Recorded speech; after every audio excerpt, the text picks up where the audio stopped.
ലോകത്തെ പല രാജ്യങ്ങളിലും കത്തോലിക്കരുടെ എണ്ണത്തിൽ കുറവുണ്ടാകുമ്പോൾ 5 നൂറ്റാണ്ടിനിടെ ഉണ്ടായ വിശ്വാസ മുന്നേറ്റത്തിന്റെ തെളിവുകൾ നിരത്തി ഒന്നാമത് ഒരു രാജ്യം.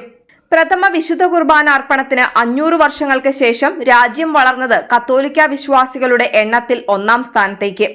500 വർഷങ്ങൾക്ക് ശേഷം ലോകത്തെ ഏറ്റവും വലിയ കത്തോലിക്ക ഭൂരിപക്ഷ രാജ്യം എന്ന ഖ്യാതി ലാറ്റിൻ അമേരിക്കൻ രാജ്യമായ ബ്രസീലിനാണ് സ്വന്തമായിരിക്കുന്നത്. 1500 ഏപ്രിൽ 26-നായിരുന്നു ബ്രസീലിലെ ആദ്യ ബലിയർപ്പണം. ലോകത്ത് ഏറ്റവും കൂടുതൽ കത്തോലിക്കരുള്ള ബ്രസീലിൽ 150 ദശലക്ഷത്തിലധികം വിശ്വാസികളാണ് ഉള്ളത്. 500 വർഷങ്ങൾക്ക് മുൻപ് ബാഹ്യ സംസ്ഥാനത്തെ സാന്താക്രൂസ് കബ്രാലിയ പട്ടണത്തിലെ കൊറോവ വെർമേല ബീച്ചിൽ നടന്ന ദിവ്യബലിക്ക് ജെസ്യൂട്ട് മിഷണറിയായ ഫാദർ ഹെൻറിക് ഡി കോയിംബ്രയാണ് മുഖ്യ കാർമ്മികത്വം വഹിച്ചത്. മറ്റു വൈദികരോടൊപ്പമായിരുന്നു ഫാദർ ഹെൻറി ഡി കോയിംബ്ര ബ്രസീലിലെ ആദ്യത്തെ വിശുദ്ധ കുർബാനയ്ക്ക് നേതൃത്വം നൽകിയത്. ചരിത്രപരമായ ഈ നിമിഷം ആഘോഷപൂർവ്വമാണ് നടത്തിയത്.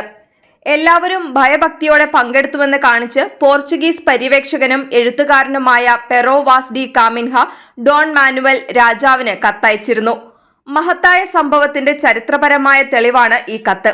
1861 ലിമയിലെ കലാകാരൻ വിക്ടർ മെയറലസ് ബ്രസീലിലെ ആദ്യത്തെ കുർബാന എന്ന പേരിൽ വരച്ച ചിത്രം ഏറെ ശ്രദ്ധ നേടിയിരുന്നു.